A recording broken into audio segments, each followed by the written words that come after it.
Sharing online di kali ini kita akan membahas mengenai grafologi, tepatnya mengenai analisa tanda tangan. Analisa tanda tangan ini untuk menjawab pertanyaan dari beberapa rekan mengenai apa artinya dari tanda tangan yang dibubuhkan oleh seseorang. Kita ke prolog mengenai grafologi dulu ya. Jadi grafologi ini sendiri saya pelajari terpisah, bukan kuliah khusus di psikologi. 2004 saya memulai mempelajari grafologi ini di pelatihan Human Resource Development awal 2004, pelatihan dasar gitu. Sehabis itu berkembang, baca-baca buku, baca-baca literatur online juga, sampai akhirnya saya dapat kesempatan dapat berjurun bersama Lentraka Training Center mengikuti pelatihan yang bersumber di Karos International School Handwriting Analysis di Amerika, mendapatkan gelar internasional Certificate Master Handwriting Analysis. Masih terus berkembang, saya belajar kembali secara mandiri di grafologi Indonesia, beberapa tema-tema, beberapa sub pelatihan, termasuk bagaimana grafologi ini dipelajari secara spesifik untuk membedakan tulisan maupun tanda tangan palsu. Menarik bagi saya. Beberapa tahun yang lalu pun saya sempat menulis buku dengan judul seperti bisa dilihat, mengenali diri dan potensi kecerdasan dengan grafologi. Sebuah buku yang lahir diawali dari keresahan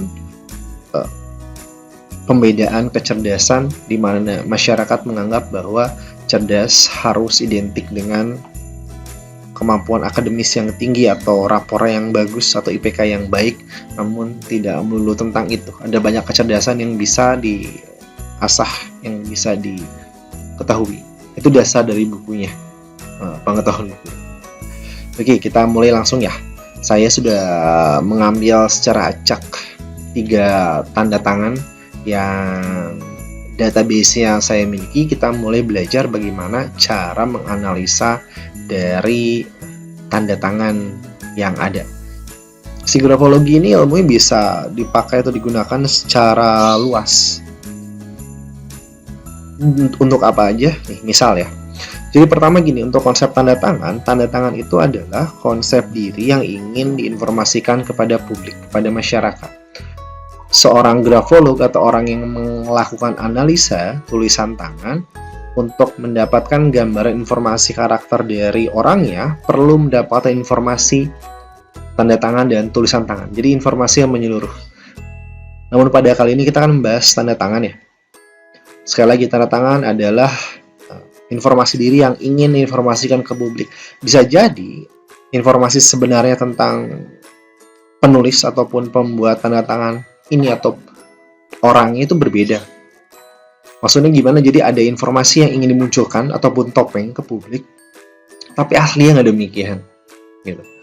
Sekarang kita lihat dulu dari 3 tulisan tangan ini, bagaimana informasi yang ingin disampaikan ke publiknya, bagaimana cara membaca atau mengintip karakter orang dari tanda tangannya.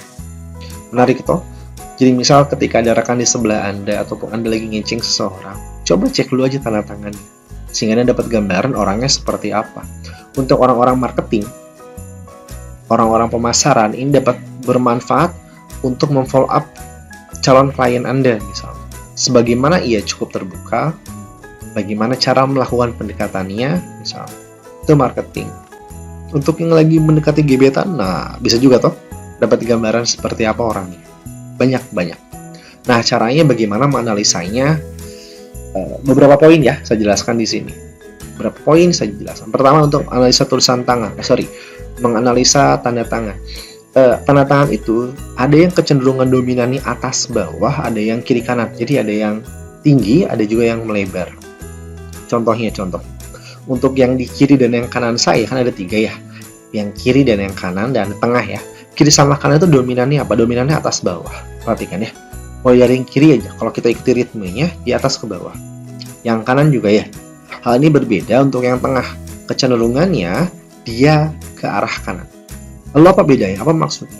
Untuk yang kiri sama kanan yang atas bawah, kecenderungan dari penulis ini akan ada sebuah idealisme yang diutamakan. Oke, idealisme. Untuk yang tengah, hal-hal sosialnya ini lebih dominan daripada ideal. Maksudnya seperti apa? Orang yang kiri sama kanan, pertama dia akan memunculkan dulu dominasi idealnya, idealisme konsep bagi dia apa. Setelah itu barulah dia menutupnya dengan melakukan sosialisasi kepada orang-orang sekitar. Sebaliknya untuk yang di tengah, dia akan berkata kami dulu, kita dulu, kebersamaan dulu. Oke, kebersamaan dulu. Setelah itu baru dia akan menampakkan idealismenya. Seperti apa? Dari sana diawali baik. Hal kedua yang bisa dilihat adalah kemiringan.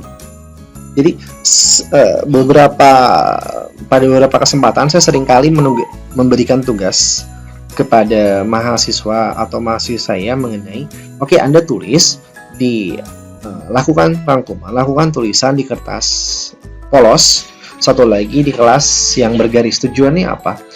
Teman-teman, jadi rekan-rekan di share online ini, saat kita menulis di kertas polos, itu akan terlihat jelas naik turunnya, terlihat jelas ukurannya, karena tidak dibatasi oleh garis. Perhatikan ya, apabila ada sampel perbedaan tulisan tangan, Anda lihat deh, kalau Anda mahasiswa saya dan mendengar rekaman ini, saya pernah menugaskan kepada Anda perbandingan ya, lakukan perbandingan, lihat tugas Anda yang di kertas garis dan yang di kertas polos. Itu bakal kentara. Ketika tanpa garis, Anda akan bergerak sesuai dengan alur alamiah karakter Anda. Perhatikan di situ. Mengapa kertas polos? Pada beberapa tujuan, seorang grafolog akan memberikan instruksi untuk menulis kertas polos. Maksudnya apa? Kertas polos itu sebagai gambaran dari kehidupan manusia. Kiri itu diri sendiri, kanan itu orang lain. Kiri ini masa lalu, kanan ini masa depan. Kecenderungannya demikian. Misal kita awali dari yang diri sendiri dan orang lain. Perhatikan kemiringan tulisan ataupun tanda tangan yang di layar. Jadi ada yang kecenderungannya miring ke kiri, ada yang ke kanan, ada yang tegak. Perhatikan. Kita awal dari yang paling kiri dulu. Yang paling kiri kecenderungannya sedikit ada ke kanan ya. Perhatikan tulisan nih, ada kemiringan. Yang tengah, perhatikan juga ke kanan. Betul? Nah, kalau yang paling kanan ini tanda tangannya kan ada tegak. Lalu bedanya apa? Ingat konsepnya. Dalam grafologi, kiri ini diri sendiri, kanan ini adalah orang lain. Ketika tulisan tangan itu ada kemiringan ke kanan secara normal, ini akan orangnya menjadi lebih hangat untuk bersahabat dengan orang lain. Oke? Perbedaan yang tegak. Orang yang tegak lebih bahasa saya apa? Realistis. Lebih ada logisnya. Orang-orang yang kecenderungan kanan lebih emosi atau emosional, lebih terbuka pada orang lain, lebih rame, biasanya gitu. Namun hati-hati, orang yang sangat ekstrim ke kanan ini biasanya punya kecenderungan problem emosi. Jadi hati-hati untuk Anda yang ingin belajar mengenai grafologi. Grafologi ini tidak bisa diartikan secara sedikit-sedikit. Maksudnya, miring ke kanan itu artinya lebih terbuka emosi. Belum tentu orangnya demikian apabila Anda melihat, karena banyak aspek yang mesti dilihat sehingga mendapat kesimpulan yang valid. Itu makanya seorang grafolog diperlukan jam terbang, diperlukan pelatihan yang cukup. Oke, sekali lagi ya, kemiringan tulisan. Bisa dilihat ya, ada kiri, kalau semakin ke kiri dia akan menahan diri. Dia akan menjaga jarak sama orang lain. Nah, kalau misalnya Anda seorang marketing, ada orang yang kecenderungan ke kiri, ya Anda butuh effort lebih untuk melakukan pendekatan. Karena untuk berbicara pun biasanya orang ini akan susah. Akan sulit didekati. Oke, kemiringan ya. Kiri sama kanan. Apalagi yang bisa dipelajari? Terbaca tulisan. Nah, itu aja aspeknya. Tanda tangan yang sehat adalah ketika tanda tangan itu dapat dibaca namanya. Misalnya yang paling kiri ini tipis ya, semoga Anda bisa baca ya. Tanda tangannya memang tipis.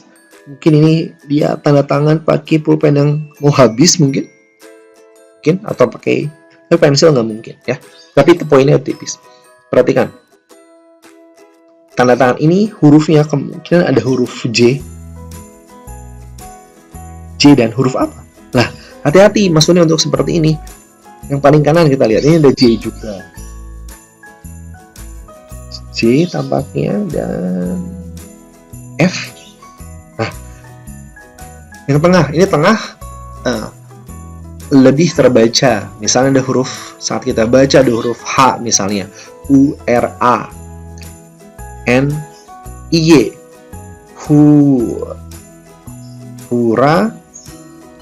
Hurani misalnya namanya kalau benar. Maksudnya apa? Dengan semakin terbacanya tulisan ataupun kata di tanda tangan Anda, komunikasi Anda kepada orang lain akan lebih baik, akan lebih jelas. Orang-orang yang terbaca tulisan tangannya akan menjadi orang apa adanya. Benar. Dia tidak takut untuk memunculkan karakternya. Ya ini saya, gitu. Kejujuran, lebih jujur tampaknya, gitu. Oke, lebih jujur tampaknya. Jelas terbaca. Terus mungkin muncul pertanyaan lah, lalu bagaimana kalau saya yang kurang jelas, sedangkan saya ingin memperbaiki komunikasi saya? Karena orang-orang yang tak terbaca tulisannya diwaspadai akan rentan miskom komunikasi dengan orang lain. Ini maksudnya misalnya A tapi nyampe ke orang B, atau A plus A minus, jadi kurang sampai pesan yang disampaikannya. Kalau Anda yang mendengar ini belum memiliki tanda tangan yang resmi ya, atau yang sudah di banyak dokumen, yuk sharing dengan saya, nanti saya arahkan, saya bantu untuk membuat tanda tangan yang sehat. Oke? Namun apabila sudah terlanjur Anda punya dokumen dan sebagainya, saya punya cara lain, self terapinya, bagaimana untuk menyeimbangkannya agar komunikasinya tetap lancar. Ada teknik-tekniknya, banyak teknik yang bisa dilakukan untuk membantu komunikasi kita. Oke. Memang menariknya, rekan-rekan, si tanda tangan ini belum pernah diajarkan ya ilmunya saat kita membuat dulu ketik oleh orang tua, mungkin yang kurang paham, jadi sehingga kita ya apa adanya aja membuatnya. Itu tanda tangan tadi atas bawah sudah, kanan kiri sudah, lalu apalagi yang bisa saya sampaikan, nih garis bawah nih yang menarik dari 3 tanda tangan ini, semua ada garis bawahnya ya, garis bawahnya seret. Garis bawah, satu garis bawah ini dapat memberikan simbol mengenai kemandirian, artinya orang tersebut akan mampu untuk melakukan hal-hal secara mandiri. Untuk Anda yang tanda tangan paling kanan 2 kali, saran saya apabila memungkinkan hilangkan 1 garisnya. Mengapa? Ini akan membentuk profil Anda kepada publik, Anda lebih ingin diperhatikan. Oke? Dan ini kecenderungan untuk ingin lebih diperhatikan ini akan menjadi berlebih. Satu menjadi cukup, saat satu menjadi mandiri. Walaupun yang memiliki tanda tangan dan kiri dan tengah ini mampu mandiri, namun jelas ia memerlukan kemampuan untuk dapat merangkul orang-orang sekitar untuk dapat bekerja sama. Karena kalau enggak, ada kecenderungannya capek sendiri yang kiri dan tengah ini. Banyak hal lakukan sendiri. Belajar manage, belajar melakukan delegasi, time managementnya. Oke. Garis bawah. Apalagi bisa sampaikan? Oke, udah garis bawah dari sini, kanan kiri. Terbacanya tulisan. Saya mengamati yang tengah dulu nih. Perhatikan garis bawah ya. Garis bawah yang dibubuhkan, apabila dia konsisten membuat garis seperti ini, perhatikan garis bawah. Dia ngambil ke kiri dulu ya, lalu ke kanan. Nah, dalam grafologi ada kecenderungan saat lihat tanda tangannya saja, karena kan ini bisa jadi belum kesimpulan menyeluruh ya. Karena kan sekali lagi dalam grafologi analisanya mesti diperlukan sampel tulisan beberapa, misal tulisan agar kesimpulan lebih valid. Orang yang tengah ini ketika mengambil sebuah keputusan, kecenderungan untuk mengingat memori di masa lalunya itu tinggi. Oke, jadi misalnya dia diberikan tawaran oleh teman-temannya harus atau perlu mengambil keputusan, dia akan berpikir berdasarkan pengalaman saya masa lalu, kira-kira kalau mengambil keputusan dalam situasi seperti ini, dalam kondisi seperti ini, bagus nggak ya, tepat nggak ya? Itu berpikirnya lama. Hati-hatinya apa? Anda overthinking. Kebanyakan mikir. Bisa stres, depresi sendiri. Oke. Karena dia ke kiri dulu. Walaupun nanti satu titik, dia oke yuk jalan. Kita maju menggapai masa depan. Dia ke arah kanan. Hati-hati kehabisan waktu. Karena beberapa hal, beberapa konsep, kita yang berada dalam dimensi ruang dan waktu punya keterbatasan. Ya, itu. Nah, terakhir yang bisa sampaikan di analisa tulisan atau tanda tangan ini, tanda tangan akan ada hal yang lebih dominan. Misalnya apa? Dalam hal ini, saat saya menganalisa, ada kecenderungannya banyak bulat. Kecenderungan tanda tangan yang banyak lingkaran atau bulat ini, maka orangnya akan lebih ramah, lebih supel. Semakin banyak ada tanda tangan yang ada sudutnya, ada sisi-sisi agresivitas di sana. Tajam gitu. Rasional, logis, agresif. Saat yang bulat ada orang lebih sosial, lebih supel. Oke, nah itu dia gambarannya mengenai analisa tulisan tangan, tempatnya tanda tangan. Silakan apabila nanti ada pertanyaan, apabila ingin diskusi, Anda tahu bagaimana cara menghubungi saya. Saya Romi Muhammad Ramdhani pamit. Wassalamualaikum warahmatullahi wabarakatuh.